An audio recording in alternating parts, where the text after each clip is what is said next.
KaraokeBooks. Dracula. Bram Stoker. Audiobook. Chapter 26. Dr. Seward's Diary. The 29th of October. This is written in the train from Varna to Galatz. Last night we all assembled a little before the time of sunset. Each of us had done his work as well as he could. So far as thought and endeavor and opportunity go, we are prepared for the whole of our journey, and for our work when we get to Galatz. When the usual time came round, Mrs. Harker prepared herself for her hypnotic effort, and after a longer and more serious effort on the part of Van Helsing than has been usually necessary, she sank into the trance. Usually she speaks on a hint, but this time the professor had to ask her questions, and to ask them pretty resolutely, before we could learn anything. At last her answer came. "I can see nothing, we are still. There are no waves lapping, but only a steady swirl of water softly running against the hawser. I can hear men's voices calling, near and far, and the roll and creak of oars in the rowlocks. A gun is fired somewhere, the echo of it seems far away. There is tramping of feet overhead, and ropes and chains are dragged along. What is this? There is a gleam of light, I can feel the air blowing upon me." Here she stopped. She had risen, as if impulsively, from where she lay on the sofa, and raised both her hands, palms upwards, as if lifting a weight. Van Helsing and I looked at each other with understanding. Quincy raised his eyebrows slightly and looked at her intently, whilst Harker's hand instinctively closed round the hilt of his kukri. There was a long pause. We all knew that the time when she could speak was passing, but we felt that it was useless to say anything. Suddenly she sat up, and as she opened her eyes said sweetly, "Would none of you like a cup of tea? You must all be so tired, we could only make her happy," and so acquiesced. She bustled off to get tea. When she had gone, Van Helsing said, "You see, my friends, he is close to land, he has left his earth chest. But he has yet to get on shore. In the night he may lie hidden somewhere, but if he be not carried on shore, or if the ship do not touch it, he cannot achieve the land. In such case he can, if it be in the night, change his form and can jump or fly on shore, as he did at Whitby. But if the day come before he get on shore, then unless he be carried he cannot escape. And if he be carried, then the customs men may discover what the box contain. Thus, in fine, if he escape not on shore tonight or before dawn, there will be the whole day lost to him.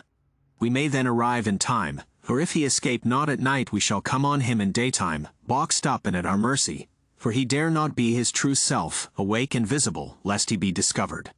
There was no more to be said, so we waited in patience until the dawn, at which time we might learn more from Mrs. Harker. Early this morning we listened with breathless anxiety for her response in her trance. The hypnotic stage was even longer in coming than before, and when it came the time remaining until full sunrise was so short that we began to despair. Van Helsing seemed to throw his whole soul into the effort. At last, in obedience to his will, she made reply. "All is dark. I hear lapping water level with me, and some creaking as of wood on wood." She paused, and the red sun shot up. "We must wait till tonight." And so it is that we are traveling towards Galatz, in an agony of expectation. We are due to arrive between 2 and 3 in the morning, but already, at Bucharest, we are 3 hours late, so we cannot possibly get in till well after sunup. Thus we shall have 2 more hypnotic messages from Mrs. Harker. Either or both may possibly throw more light on what is happening. Later, sunset has come and gone. Fortunately it came at a time when there was no distraction, for had it occurred whilst we were at a station, we might not have secured the necessary calm and isolation. Mrs. Harker yielded to the hypnotic influence even less readily than this morning. I am in fear that her power of reading the Count's sensations may die away, just when we want it most. It seems to me that her imagination is beginning to work. Whilst she has been in the trance hitherto, she has confined herself to the simplest of facts. If this goes on, it may ultimately mislead us. If I thought that the Count's power over her would die away equally with her power of knowledge, it would be a happy thought. But I am afraid that it may not be so. When she did speak, her words were enigmatical. Something is going out, I can feel it pass me like a cold wind. I can hear far off confused sounds, as of men talking in strange tongues, fierce falling water and the howling of wolves. She stopped and a shudder ran through her, increasing in intensity for a few seconds till at the end she shook as though in a palsy. She said no more, even in answer to the professor's imperative questioning. When she woke from the trance, she was cold and exhausted and languid, but her mind was all alert. She could not remember anything, but asked what she had said. When she was told, she pondered over it deeply for a long time, and in silence. The 30th of October, 7 a.m. We are near Galatz now, and I may not have time to write later. Sunrise this morning was anxiously looked for by us all. Knowing of the increasing difficulty of procuring the hypnotic trance, Van Helsing began his passes earlier than usual. They produced no effect, however, until the regular time, when she yielded with a still greater difficulty, only a minute before the sun rose. The professor lost no time in his questioning. Her answer came with equal quickness. All is dark.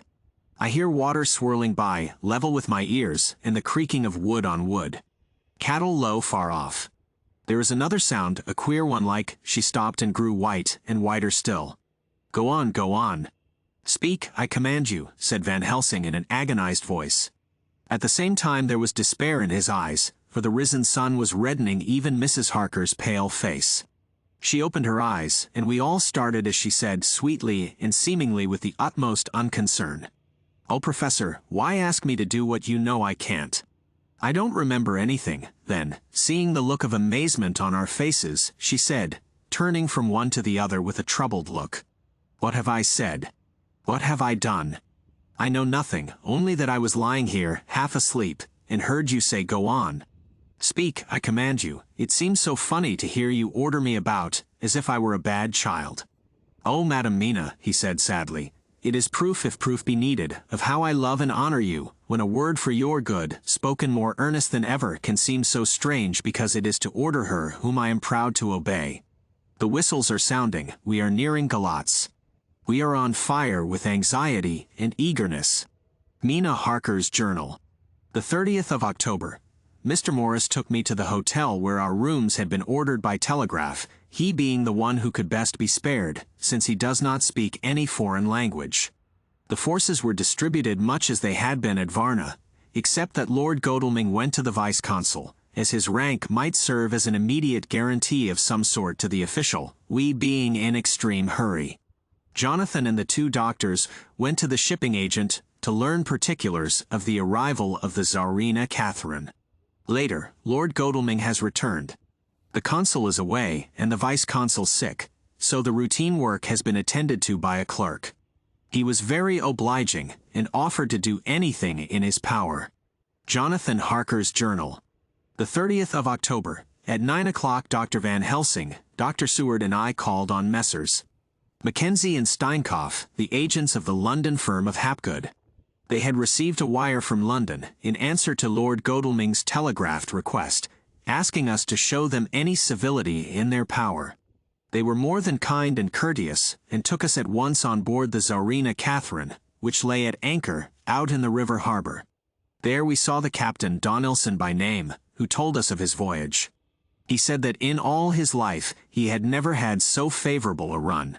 Man, he said, but it made us afeard, for we expected that we should have to pay for it why some rare piece o' ill luck so as to keep up the average.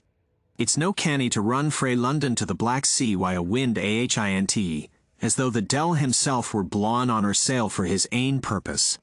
And at the time we could no speer a thing. Gin we were nigh a ship, or a port, or a headland, a fog fell on us and travelled wy us, till when after it had lifted and we looked out, the Dell a thing could we see. We ran by Gibraltar without being able to signal, and till we came to the Dardanelles and had to wait to get our permit to pass, we never were within hail o' aught. At first I inclined to slack off sail and beat about till the fog was lifted. But whiles, I thought that if the Dell was minded to get us into the Black Sea quick, he was like to do it whether we would or no. If we had a quick voyage it would be no to our miscredit why the owners, or no hurt to our traffic, and the old mon who had served his ain purpose wad be decently grateful to us for no hindering him. This mixture of simplicity and cunning, of superstition and commercial reasoning, aroused Van Helsing, who said, "Mine friend, that devil is more clever than he is thought by some, and he know when he meet his match." The skipper was not displeased with the compliment, and went on. When we got past the Bosphorus the men began to grumble. some of them, the Romanians, came and asked me to heave overboard a big box which had been put on board by a queer-looking old man just before we had started Frey London. I had seen them spear at the fellow and put out their TWA fingers when they saw him, to guard against the evil eye. Man. But the superstition of foreigners is perfectly ridiculous. I sent them about their business pretty quick, but as just after a fog closed in on us I felt a wee bit as they did and something, though I wouldn't say it was again the big box. Well, on we went, and as the fog didn't let up for 5 days, I yost let the wind carry us, for if the Dell wanted to get somewheres, well, he would fetch it up aright. And if he didn't, well, we'd keep a sharp lookout anyhow. Sure enough, we had a fair way in deep water all the time, and 2 days ago, when the morning sun came through the fog, we found ourselves just in the river opposite Galatz. The Romanians were wild, and wanted me right or wrong to take out the box and fling it in the river. I had to argy why them about it why a handspike, and when the last o' them rose off the deck why his head in his hand, I had convinced them that, evil eye or no evil eye, the property and the trust of my owners were better in my hands than in the river Danube.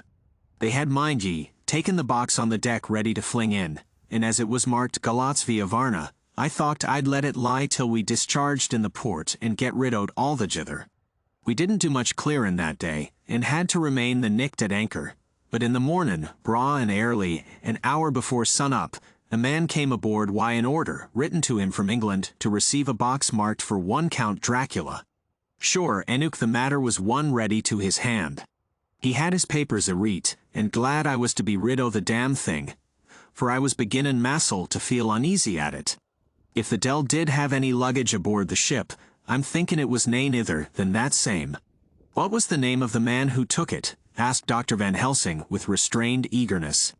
I'll be tellin' ye quick, he answered, and stepping down to his cabin produced a receipt signed Emanuel Hildesheim. Bergenstrasse 16 was the address. We found out that this was all the captain knew, so with thanks we came away. We found Hildesheim in his office, a Hebrew of rather the Adelphi theater type, with a nose like a sheep and a fez. His arguments were pointed with specie, we doing the punctuation, and with a little bargaining he told us what he knew. This turned out to be simple, but important. He had received a letter from Emordot de Ville of London, telling him to receive, if possible before sunrise, so as to avoid customs, a box which would arrive at Galatz in the Tsarina Catherine.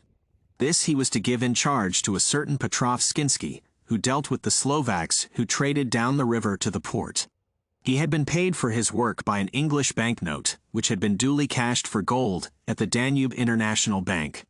When Skinsky had come to him, he had taken him to the ship and handed over the box, so as to save porterage. That was all he knew. We then sought for Skinsky, but were unable to find him. One of his neighbors, who did not seem to bear him any affection, said that he had gone away 2 days before, no one knew whither. This was corroborated by his landlord, who had received by messenger the key of the house, together with the rent due, in English money. This had been between 10 and 11 o'clock last night. We were at a standstill again. Whilst we were talking, one came running and breathlessly gasped out that the body of Skinsky had been found inside the wall of the churchyard of St. Peter, and that the throat had been torn open as if by some wild animal. Those we had been speaking with ran off to see the horror, the women crying out, "This is the work of a Slovak." We hurried away lest we should have been in some way drawn into the affair, and so detained. As we came home, we could arrive at no definite conclusion. We were all convinced that the box was on its way by water to somewhere, but where that might be we would have to discover. With heavy hearts, we came home to the hotel to Mina. When we met together, the first thing was to consult as to taking Mina again into our confidence. Things are getting desperate, and it is at least a chance, though a hazardous one. As a preliminary step, I was released from my promise to her. Mina Harker's journal. The 30th of October evening. They were so tired and worn out and dispirited that there was nothing to be done till they had some rest, so I asked them all to lie down for half an hour whilst I should enter everything up to the moment. I feel so grateful to the man who invented the traveler's typewriter, and to Mr. Morris for getting this one for me. I should have felt quite astray doing the work if I had to write with a pen. It is all done. Poor dear, dear Jonathan, what he must have suffered, what must he be suffering now? He lies on the sofa, hardly seeming to breathe, and his whole body appears in collapse. His brows are knit, his face is drawn with pain. Poor fellow, maybe he is thinking, and I can see his face all wrinkled up with the concentration of his thoughts. Oh, if I could only help at all. I shall do what I can. I have asked Dr. Van Helsing, and he has got me all the papers that I have not yet seen. Whilst they are resting, I shall go over all carefully, and perhaps I may arrive at some conclusion. I shall try to follow the professor's example, and think without prejudice on the facts before me. I do believe that under God's providence I have made a discovery. I shall get the maps and look over them. I am more than ever sure that I am right. My new conclusion is ready, so I shall get our party together and read it.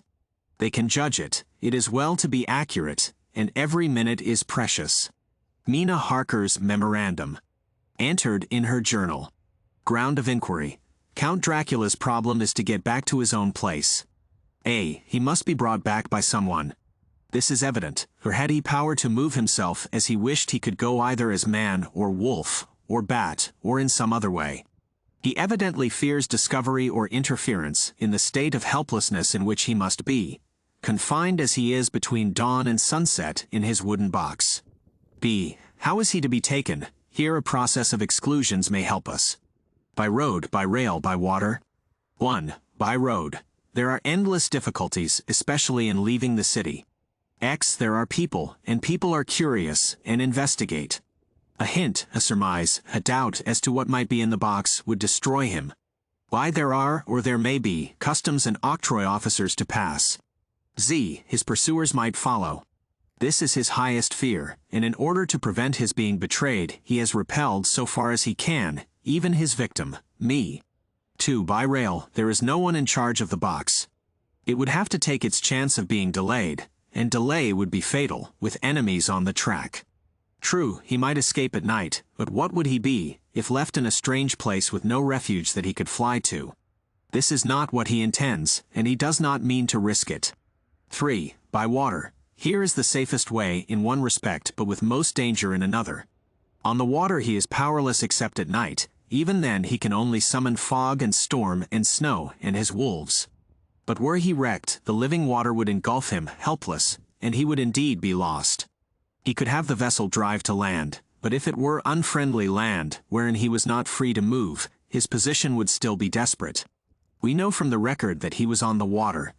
So what we have to do is to ascertain what water. The first thing is to realize exactly what he has done as yet. We may then get a light on what his later task is to be.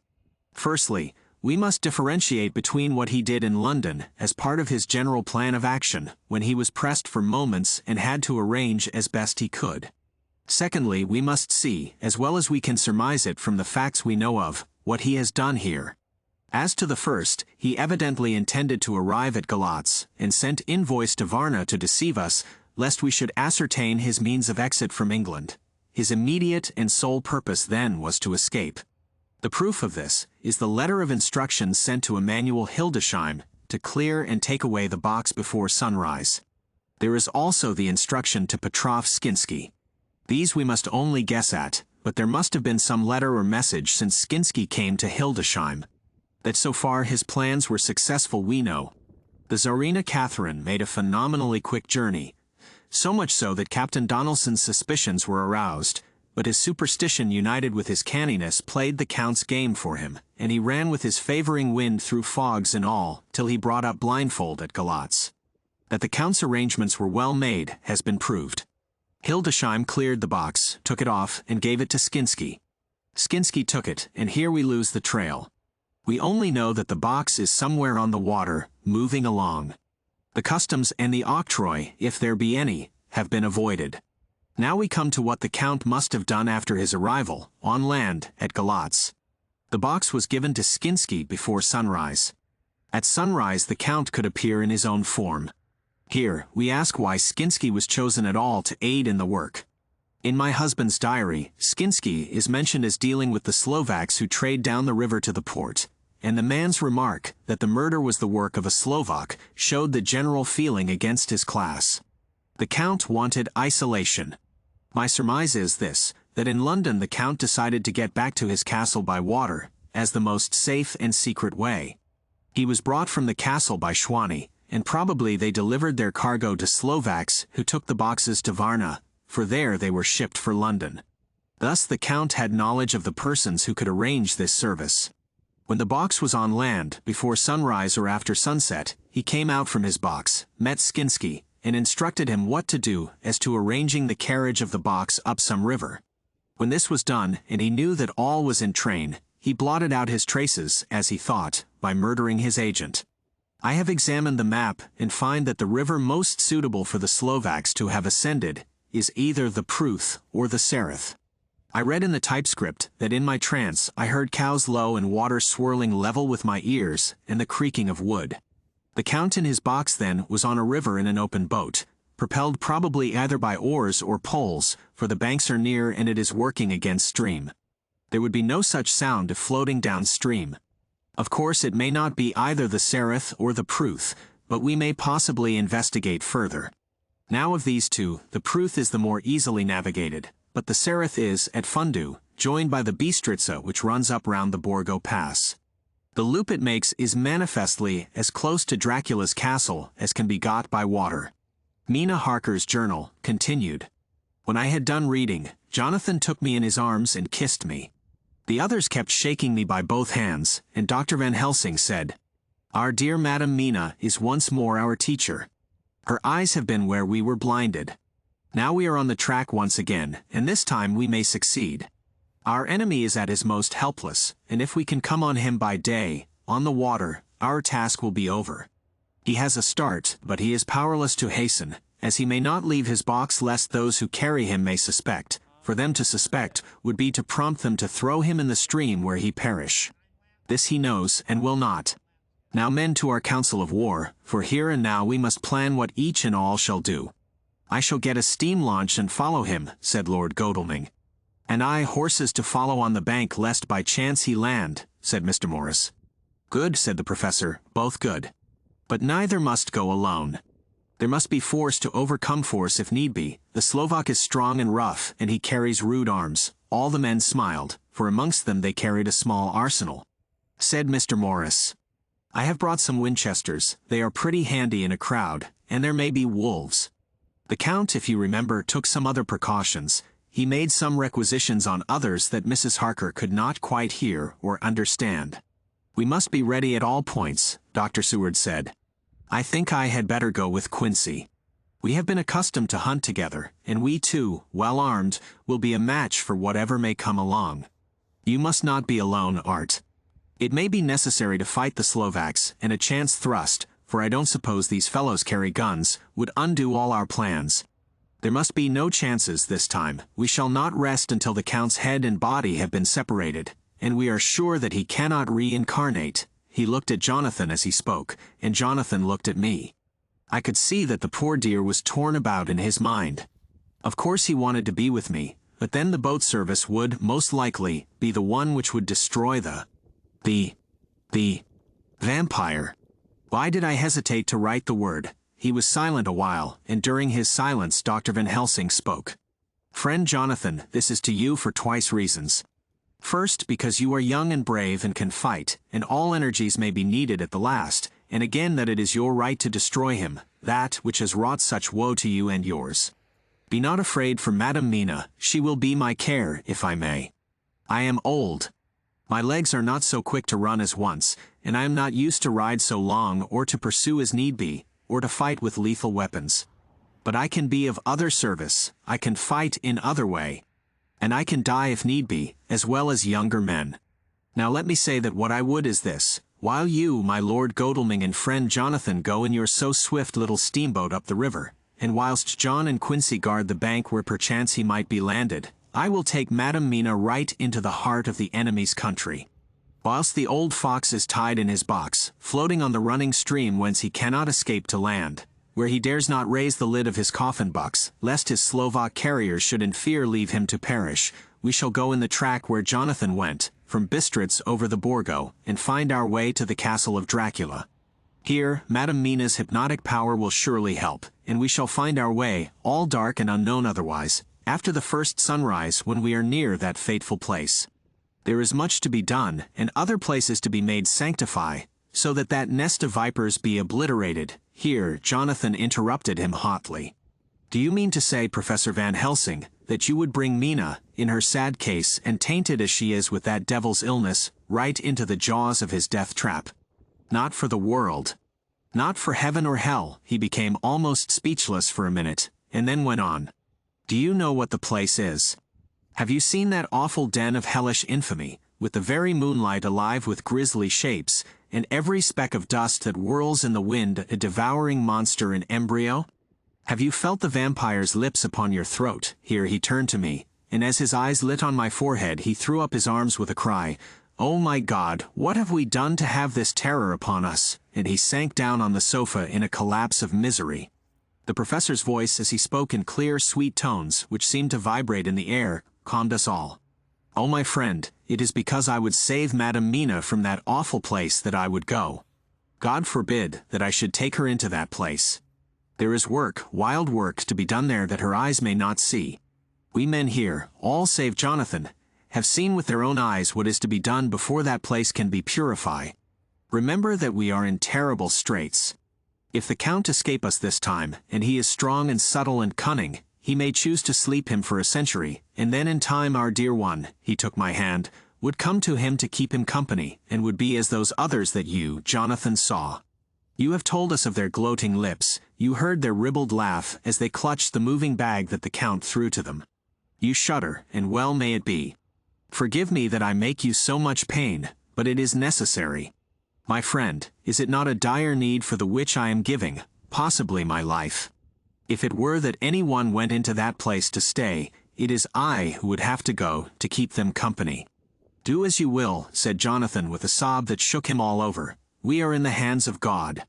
Later, "Oh, it did me good to see the way that these brave men worked. How can women help loving men when they are so earnest, and so true, and so brave? And, too, it made me think of the wonderful power of money. What can it not do when it is properly applied, and what might it do when basely used? I felt so thankful that Lord Godalming is rich, and that both he and Mr. Morris, who also has plenty of money, are willing to spend it so freely. For if they did not, our little expedition could not start, either so promptly or so well equipped, as it will within another hour. It is not 3 hours since it was arranged what part each of us was to do, and now Lord Godalming and Jonathan have a lovely steam launch, with steam up ready to start at a moment's notice. Dr. Seward and Mr. Morris have half a dozen good horses, well appointed. We have all the maps and appliances of various kinds that can be had. Professor Van Helsing and I are to leave by the 11:40 train tonight for Veresti, where we are to get a carriage to drive to the Borgo Pass.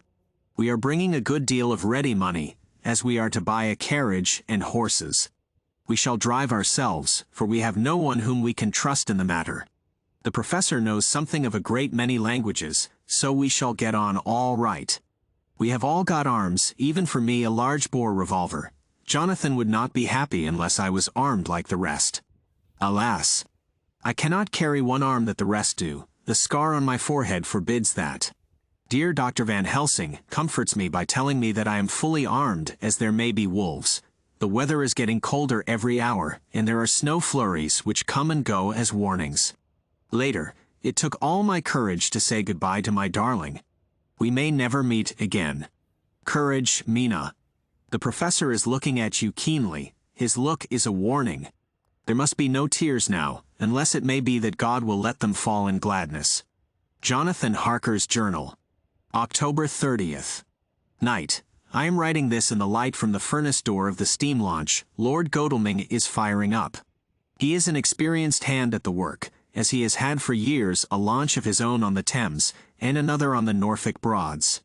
Regarding our plans, we finally decided that Mina's guess was correct, and that if any waterway was chosen for the Count's escape back to his castle, the Sereth, and then the Bistritza at its junction, would be the one. We took it, that somewhere about the 47th degree, north latitude, would be the place chosen for the crossing the country between the river and the Carpathians. We have no fear in running at good speed up the river at night. There is plenty of water, and the banks are wide enough apart to make steaming, even in the dark, easy enough. Lord Godalming tells me to sleep for a while, as it is enough for the present for one to be on watch. But I cannot sleep. How can I, with the terrible danger hanging over my darling and her going out into that awful place? My only comfort is that we are in the hands of God. Only for that faith it would be easier to die than to live, and so be quit of all the trouble. Mr. Morris and Dr. Seward were off on their long ride before we started. They are to keep up the right bank, far enough off to get on higher lands where they can see a good stretch of river and avoid the following of its curves. They have for the first stages 2 men to ride and lead their spare horses, 4 in all, so as not to excite curiosity. When they dismiss the men, which shall be shortly, they shall themselves look after the horses.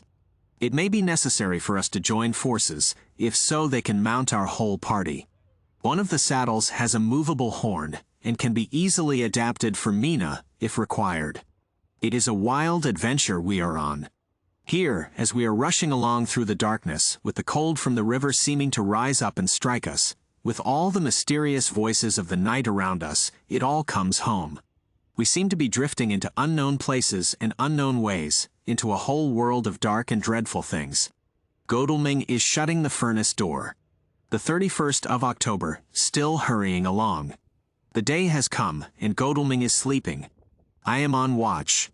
The morning is bitterly cold, the furnace heat is grateful, though we have heavy fur coats.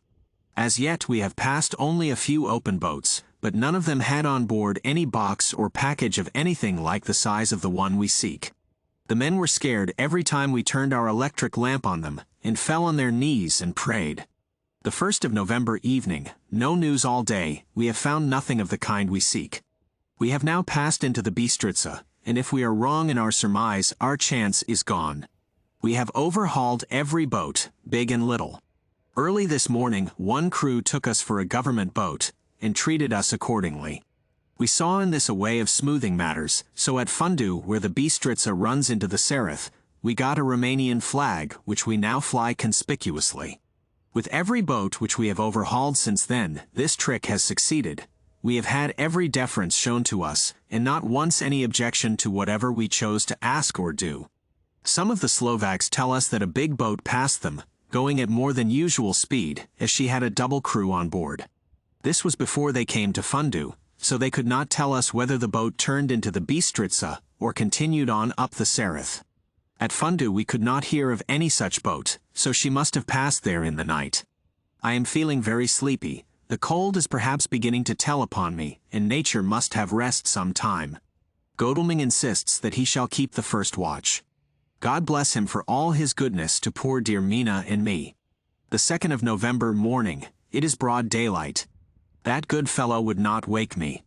He says it would have been a sin to, for I slept peacefully, and was forgetting my trouble. It seems brutally selfish to me to have slept so long, and let him watch all night, but he was quite right.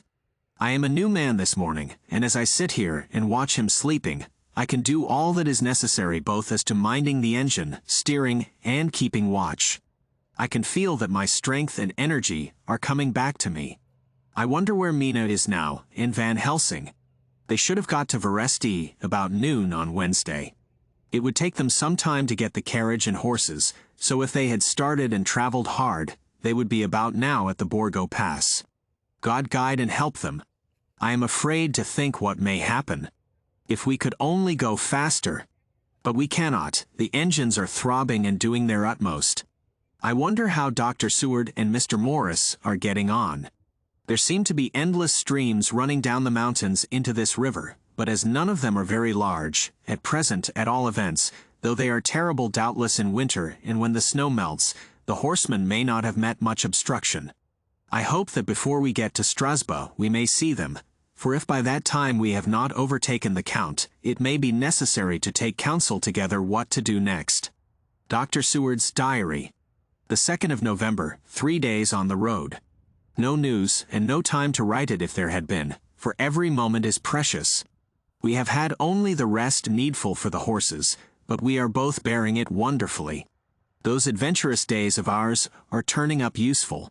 We must push on. We shall never feel happy till we get the launch in sight again. The 3rd of November, we heard at Fundu that the launch had gone up the Bistritsa. I wish it wasn't so cold.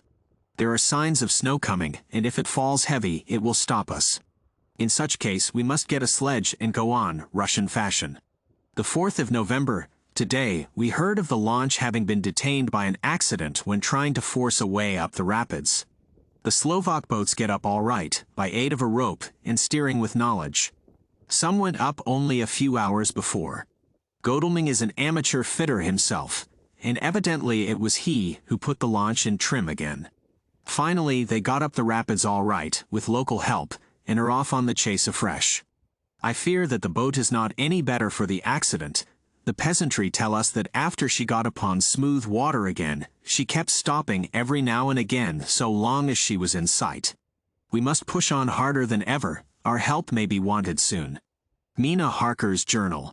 The 31st of October, arrived at Veresti at noon. The professor tells me that this morning at dawn he could hardly hypnotize me at all, and that all I could say was, "Dark and quiet." He is off now buying a carriage and horses.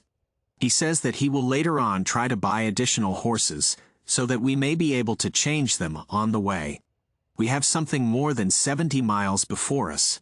The country is lovely and most interesting. If only we were under different conditions, how delightful it would be to see it all. If Jonathan and I were driving through it alone, what a pleasure it would be. To stop and see people, and learn something of their life, and to fill our minds and memories with all the color and picturesqueness of the whole wild, beautiful country, and the quaint people. But alas! Later, Dr. Van Helsing has returned. He has got the carriage and horses. We are to have some dinner, and to start in an hour. The landlady is putting us up a huge basket of provisions. It seems enough for a company of soldiers. The professor encourages her, and whispers to me that it may be a week before we can get any good food again. He has been shopping too, and has sent home such a wonderful lot of fur coats and wraps, and all sorts of warm things. There will not be any chance of our being cold. We shall soon be off. I am afraid to think what may happen to us. We are truly in the hands of God. He alone knows what may be, and I pray him with all the strength of my sad and humble soul, that he will watch over my beloved husband, that whatever may happen, Jonathan may know that I loved him and honored him more than I can say, and that my latest and truest thought will be always for him. If you liked what you heard, please subscribe to the channel.